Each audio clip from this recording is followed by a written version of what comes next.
नमस्कार, हिंदुस्तान पोस्ट में आपका स्वागत है। कहते हैं शब्दों में एक चेतना होती है।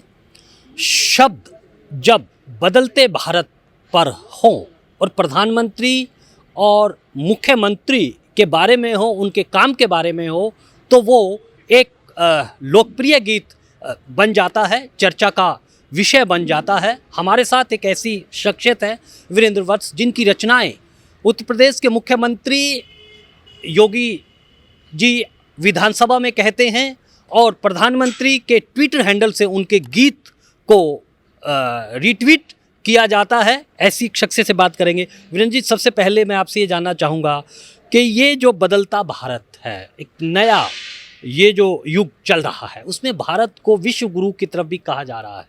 आप अपने गीत रचनाओं में कैसे देखते हैं इसको? इसके पहले 2014 के पहले भारत में निराशा का माहौल था। 2014 में मोदी के आने के बाद माहौल बदला, देश में उम्मीदों की किरण जागी और धीरे धीरे मजबूत स्थिति बनती गई और साहित्यकारों ने इस विषय में सोचना भी शुरू किया। राष्ट्रवादी एक साहित्य की धारा भी बह निकली। तो जहाँ तक मेरा सवाल है, मुझे फेसबुक पर मेरी कुछ रचनाएं पढ़ी थी, तो योगी जी की टीम के सदस्यों ने मुझसे संपर्क किया। ख़ास तौर पर उनके सूचना सलाहकार मृत्युंजय कुमार जी ने मुझसे बात की और योगी जी पर एक गीत लिखने के लिए कहा। तो उस समय मैंने एक गीत लिखा था, सन्यासी के कर्मयोग से दमक रहा यूपी का भाल। तो टीवी चैनलों पर वो गीत खूब चला और बड़ा पॉपुलर हुआ। उसे आज भी लोग याद करते हैं उस गीत को। उसके बाद ढेर सारे गीत इसी तरह से आए। 3 साल के कार्यकाल पर, 5 साल के कार्यकाल पर, फिर नए चुनाव के समय तो सरकार की उपलब्धियों को लेकर मैंने गीत लिखे। और कुछ समय के बाद फिर यहाँ दिल्ली से लोगों ने संपर्क किया, प्रधानमंत्री मोदी जी के कार्यालय से।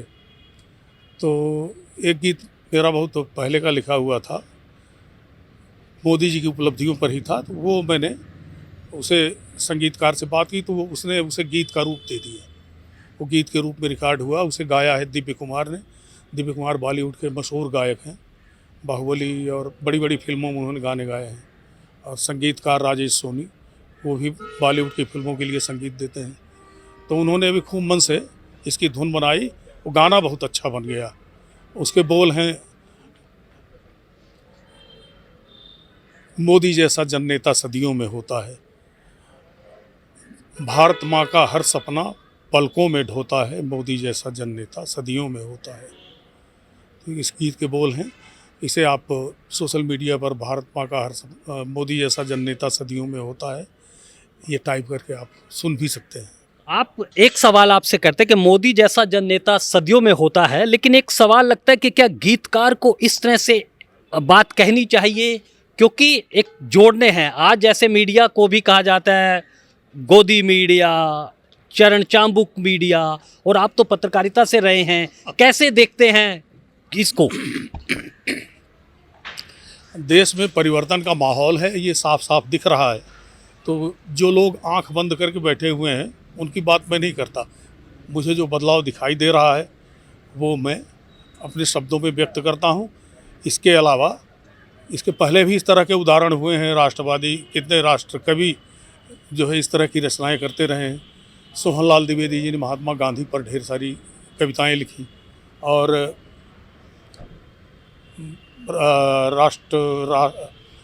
राष्ट्र कवि रामधारी सिंह दिनकर जी ने नेहरू जी पर एक पुस्तक लिखी, लोकदेव नेहरू। उन्होंने सार्वजनिक रूप से घोषणा की थी कि मैं नेहरू का भक्त हूँ। तो नेहरू जी के कार्यों से प्रभावित थे, उन्होंने पुस्तक लिखी। तो मुझे भी लगा कि मोदी जी के काम बहुत बड़े हैं। मोदी जी के काम बल्कि अगर तुलना करें तो उन लोगों से भी बड़े हैं, पूर्ववर्ती प्रधानमंत्रियों से बड़े हैं मोदी जी के काम। तो इन पर लिखना ज़रूरी था। मेरी भावनाएं जो थी मैंने उन्हें व्यक्त किया इस गीत में। अभी आगे भी लिख रहा हूँ, कई कविताएं, कई गीत आएंगे। अच्छा, आपसे मैं सवाल ये जानना चाहता हूँ कि कभी प्रधानमंत्री नरेंद्र मोदी ने आपको बुलाया है या समझा है क्योंकि लेखक के पास एक अलग तरह की उसके पास एक दृष्टि होती है कि वो जनमानस क्या सोचता है सरकार के कामकाज को लेकर, उसको बहुत बारीक नज़र से बताता है। कभी आपको बुलाया, कभी समझा? देखिए, ये गीत तो मैंने पहले ही लिख लिया था, स्वांतः सुखाय लिखता हूँ, जो ठीक लगता है लिखता हूँ। मुझे अभी किसी ने न बुलाया है, न मैं किसी से मिला हूँ। और साहित्यकार वैसे भी स्वाभिमानी होता है, जिनके शब्दों में शक्ति होती है, वे ज़्यादा लोगों से बहुत ज़्यादा झुकने के लिए तैयार नहीं होते। नेताओं को खुद पहल करनी होती है। नेहरू जी स्वयं जोड़ते थे, फिर गोरखपुरी, निराला जी सबसे खुद ही मिलते थे। तो ये आजकल के भी बड़े नेताओं को करना चाहिए। साहित्यकारों को स्वयं बुलाकर मिलना चाहिए, उनकी बात सुननी चाहिए। अच्छा, मुझे एक चीज़ आपसे ये जानना चाहता हूँ कि आज दो धाराएं लगातार बट रही है, या तो आप इस पाले में हैं या दूसरे पाले में है।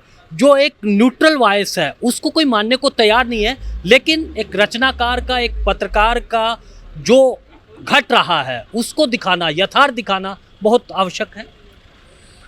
यथार्थ दिखाना आवश्यक है, लेकिन उसमें यथार्थ के साथ साथ भविष्य के जो सपने हैं, भविष्य की उम्मीदें हैं, भविष्य के जो रास्ते हैं, उन पर भी प्रकाश डालना होता है। तो यथार्थ, अगर साहित्यकार यथार्थ पर भी लिखेंगे तो आज अच्छी कविताएं बनेंगी। अब रोटी का और उस तरह का चांद में रोटी वाली बात ख़त्म हो गई है।